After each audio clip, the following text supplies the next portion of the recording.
फोसावदिंनाय हाबाफारिनिनो बे मोनसे हाबाफारि दिनै UPPL BJP आरो GSP नि जोंनि जे लाइमोन गांखं दङ इउथ उइं बे मोनथाम हान्जानि इउथफ्रा दिनै बाइक रेलि खालामनानै फोसावदिंनो नागिरदों बावहाय गोबां सेंग्रा सिख्लाफ्रा बावहाय गोसो जानानैनो बेयाव बाहागो लाफैदों आरो दिनै प्रसार खालामगोन आरो बेजोंनो दिनै बेयाव मोनसे फोरमान रोखा जादों जे गमामायैनो जों गोबां भट लानानै जों देरहासार जानो हागोन मानोना बेबायदि खुनु खना खनला गामि गैबावला जेराव UPPL BJP आरो GSP हाबै दा रायजो राजाफ्रा अनसायदों ओरैनोबो बयबो मिथिखागौ बाइ इलेक्शनाव रुलिं पार्टियानो देरहायो बे जाफ्लायबाय थादों थांनाय MLA जेसेबां इलेक्शन जादोंमोन आसामाव बाइ इलेक्शन बे बाइ इलेक्शनावबो जेराव UPPL नि कैंडिडेट दं बाव UPPL आ देरहादों जेराव BJP नि कैंडिडेट दं BJP आ देरहादों आरो बे बाइ इलेक्शन बेथ' फिसा मोनसे माने BTC नि बाइ इलेक्शनसो बावहाय सोरबा अपोजिशना देरहानो हागौ होननायनि खुनु खोथायानो गैया खोथाया जाहैबाय मा जों माने गोबां भट लानानै देरहानो थाखायसो जों दायो खामानि मावगासिनो दङ आरो नैबे रेलिया बे दिनै स्पष्ट बाय गोबां लाइमोनफ्रा गोसो जानानै बाहागो लाफैदों आरो जाय लाइमोनफ्रा गावनि गामियाव गावनि न'खराव UPPL नो भट होहोगोन भट होहोनायनि थाखाय खामानि मावगासिनो दङ बिनि थाखायनो नैबे जे रेलि बे रेलिया देरहासारनायनिसो रेलि बेसेबांसो बाइक बाहागो ओरैनो जोङो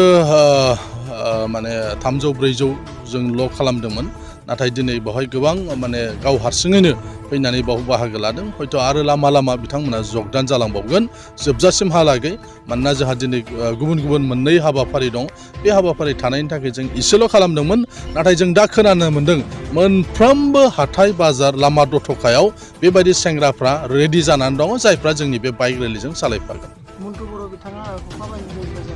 माबायदि अनसायनाय मोनदों मन्टु बर'आ गोबाव सम दुलाराय बर' फरायसा आफादाव थानानै बे खामानि मावबोदों आरो गुबुन गुबुन माने ससियेल अर्गेनाइजेशनफ्राव थानानै खामानि मावदों जेरै क्लाब बायदिसिनाफ्राव आरो सासे सोद्रोम आखुनि जानायखाय दिनै बर'ल' नङा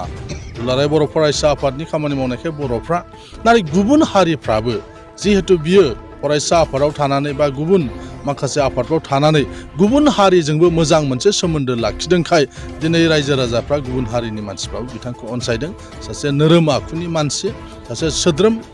माने आखुनि मानसि होननानै दिनै गुबुन हारिफ्राबो बिथांखौ अनसायदों आरो जायनि थाखाय नोंथांमोना नुगासिनो दं जे गुबुन हारिफ्राबो लोबै बेयाव बाहागो लादों मैयासो नैबे बाइक रेलि जानाय खाथियाव मोनसे मेल जादोंमोन बे मेलाव गुबुन हारिनि गोबां रायजो राजाफ्रा बिसोरबो बाहागो लादों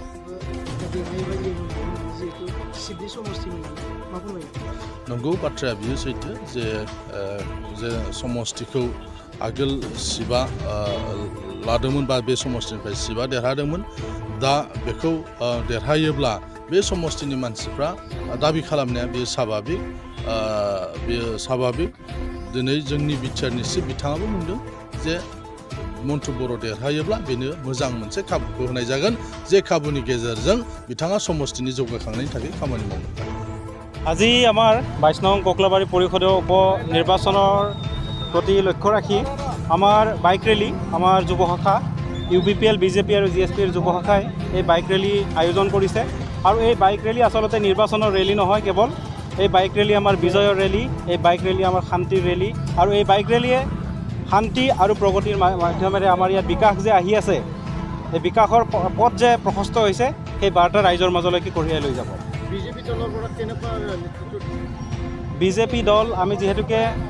আমাৰ অসম চৰকাৰ আৰু বিটিআৰত আমি মিত্ৰ দল হিচাপে আমি চৰকাৰ গঠন কৰি আমি চৰকাৰ চলাই আছোঁ গতিকে ইয়াতে সম্পূৰ্ণ সহযোগিতা BJP দলৰ তৰফৰ পৰা আছে আৰু ইয়াতে প্ৰতিগৰাকী কাৰ্যকৰ্তাই আমাৰ নিজৰ নিৰ্বাচন বুলি একেবাৰে উঠি পৰি লাগিছে গতিকে BJPৰ কাৰ্যকৰ্তা সমৰ্থক শুভাকাংক্ষীৰ যিমান ভোট আছে সকলোখিনি মিত্ৰগোষ্ঠীৰ আমাৰ কেণ্ডিডেটে লাভ কৰিবলৈ সক্ষম হ'ব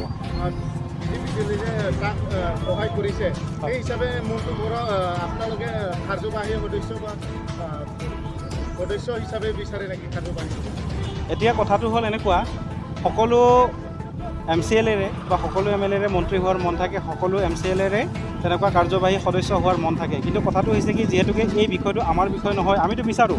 কিন্তু এই বিষয়টো হৈছে আমাৰ শীৰ্ষ নেতৃত্বৰ বিষয় গতিকে আমি সুখী হ'ম যদি মন্টু বড়ো জয়ী হোৱাৰ পাছত তেখেতৰ কাৰ্যবাহী সদস্য হিচাপে তেখেতক দায়িত্ব দিয়ে তেতিয়া এই সমষ্টিৰ উন্নয়ন হ'ব। গতিকে আমি বিচাৰোঁ, কিন্তু তথাপিও এই সিদ্ধান্ত আমাৰ নহয়, এই সিদ্ধান্ত শীৰ্ষ নেতৃবৃন্দৰ,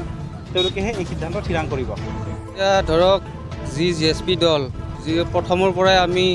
দুটা ইলেকশ্যন আমি খেলিলোঁ, আমি UPPL আৰু BJPৰ লগত লগ হৈ, আৰু যিখিনি আমাৰ ফালৰ পৰা দলৰ ফালৰ পৰা শীৰ্ষ নেতৃবৃন্দৰ পৰা যিখিনি আমালৈকে আদেশ আহিছে, যিমান পাৰোঁ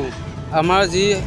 UPPL দলৰ কেণ্ডিডেট মণ্টু বড়ো, তেখেতৰ হৈ আমি বহুতখিনি সহায় সহযোগিতা আগবঢ়াই আছোঁ এতিয়ালৈকে। আজি আপোনাৰ GSP দলৰ পৰা কিমানজনে অংশগ্ৰহণ কৰিছে? আমাৰ GSP দলৰ পৰা মোটামুটি 200মান অংশগ্ৰহণ কৰিছে।